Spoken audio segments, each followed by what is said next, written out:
আপনি কিভাবে ভবিষ্যতের আরও বড় আর্থিক ক্ষতি এড়াতে পারবেন।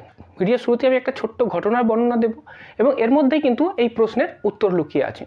ধরুন আপনি রবিবার ইভিনিং শোয়ের জন্য আইনক্সে একটা 700 টাকা দিয়ে টিকিট কাটলেন। এবার রবিবার দিন বিকেলে এসে দেখা গেল যে আপনার শরীরটা খারাপ লাগছে এবং বাইরে বেশ ভালো মতোই বৃষ্টি হচ্ছে। তো এই অবস্থায় প্রশ্ন হলো যে আপনি সিনেমা দেখতে যাবেন কি না। আপনি যদি সিনেমা দেখতে না যান তার পিছনে এই কারণটাই আছে যে আপনি ভাববেন যে 700 টাকা দিয়ে আমি টিকিটটা কিনেছিলাম যে একটা ভালো সময় কাটাবো বলে, কিন্তু যেহেতু আমার শরীর অসুস্থ এবং বাইরে বৃষ্টি হচ্ছে এবং সিনেমা হলে গিয়ে হয়তো আমার শরীর আরও অসুস্থ হতে পারে, সুতরাং কোনো লাভ নেই, আপনি সিনেমা দেখতে গেলেন না। এবার যদি আপনি সিনেমা দেখতে যান এবং বেশিরভাগ মানুষ এটাই করবেন, তার পিছনে এটাই কারণ যে যেহেতু আমি 700 টাকা খরচা করে ফেলেছি, সুতরাং এই 700 টাকা কিন্তু আমাকে উসুল করতে হবে। তাতে যদি আমি বাইরে গিয়ে আমার শরীর আরও খারাপ হোক, যেহেতু বাইরে বৃষ্টি হচ্ছে, ট্রাফিকের অবস্থা আরও খারাপ হতে পারে, ওলা বা উবেরের ভাড়া আরও বেশি হতে পারে, কিন্তু তারপরেও আমি সিনেমা দেখতে যাব। কারণ কি, আমি 700 টাকা খরচা করে ফেলেছি এবং এই 700 টাকা কিন্তু আমাকে উসুল করতে হবে। এই যে শত অসুবিধা থাকা সত্ত্বেও আপনি সিনেমাটা দেখতে যাচ্ছেন, এই যে আমাদের বিহেভিয়ার, এই বিহেভিয়ারটাকে বলা হয় সাঙ্ক কস্ট ফ্যালাসি।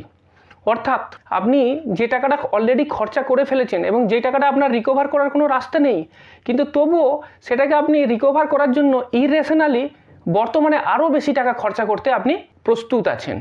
এবার দেখব আমাদের এই যে বিহেভিয়ার, এই বিহেভিয়ারের পেছনে কি কারণ আছে। এই বিহেভিয়ারের পেছনে প্রধানত দুটো কারণ আছে। একটা হচ্ছে কমিটমেন্ট বায়াস। যদি আমরা অতীতে কোনো কাজ শুরু করে দিই এবং কোনো একটা ডিসিশন নিয়ে থাকি, তাহলে এটাই হয় যে আমরা সেই জিনিসটাকে কন্টিনিউ করতে থাকবো।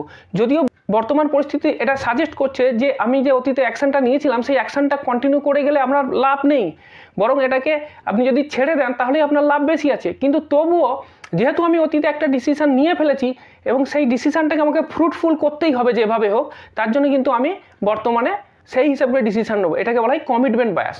আরেকটা যে আছে কারণ, সেটা হলো লস অ্যাভারশন। অর্থাৎ আমরা লস করতে ভালোবাসি না। 100 টাকার লাভের যে আনন্দ, তার থেকে 100 টাকার লসের যে দুঃখ, সেটা কিন্তু দ্বিগুণ হয়। এটা হচ্ছে আমাদের হিউম্যান বিহেভিয়ার।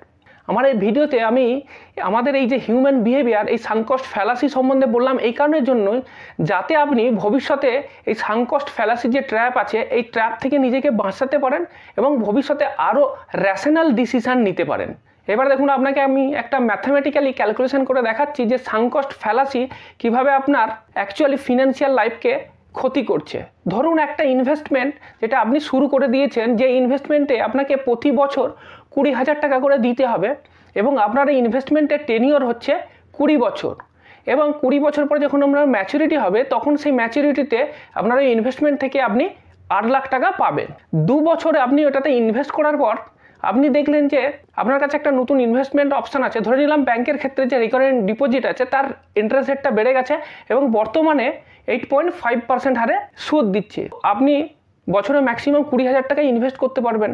তো এই অবস্থায় দাঁড়িয়ে আপনি আপনার যে প্রথম ইনভেস্টমেন্টটা ছিল সেটাকেই কন্টিনিউ করবেন, নাকি সেটাকে ডিসকন্টিনিউ করে আপনি আবার এই যে নতুন স্কিম আছে, এই নতুন স্কিমটাতে ইনভেস্ট করবেন। নতুন স্কিমটাতে দেখা যাচ্ছে যে আপনার প্রফিটেবিলিটি বেশি হওয়ার চান্স আছে, কারণ এখানেতে আপনার 8.5% ইন্টারেস্ট দিচ্ছে।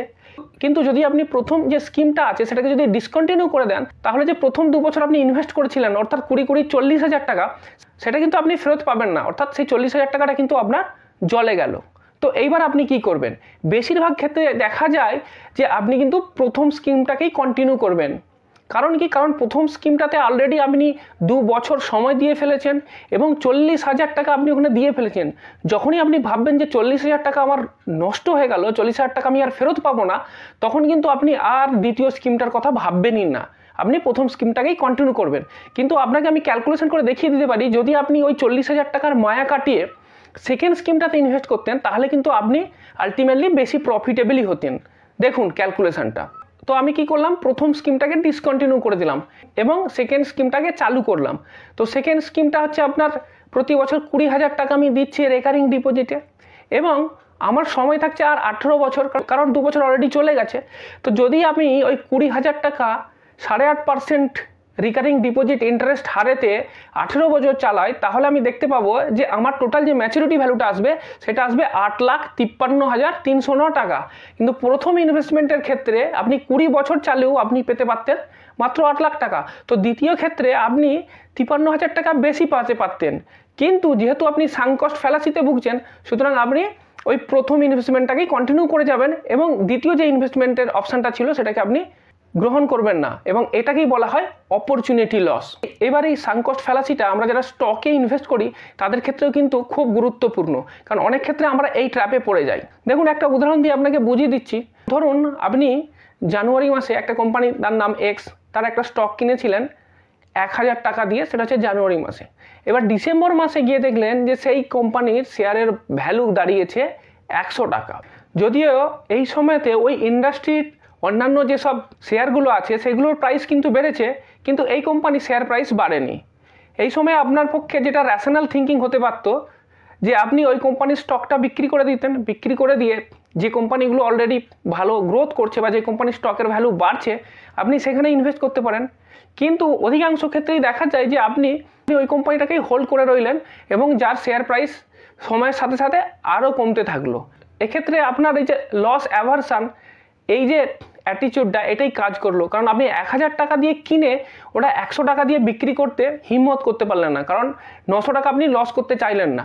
কিন্তু যদি আপনি হিম্মত করে 900 টাকা লস করে যদি বিক্রি করতেন এবং যে 100 টাকা পেতেন এবং সেই 100 টাকা যদি কোনো গ্রোথ স্টকে ইনভেস্ট করতেন, তাহলে ওই সময়তেই সেই স্টকটা কিন্তু আপনার টাকাটা রিকভার করে দিত এবং চাইলে ওর থেকে আরও বেশি রিটার্ন দিতে পারত।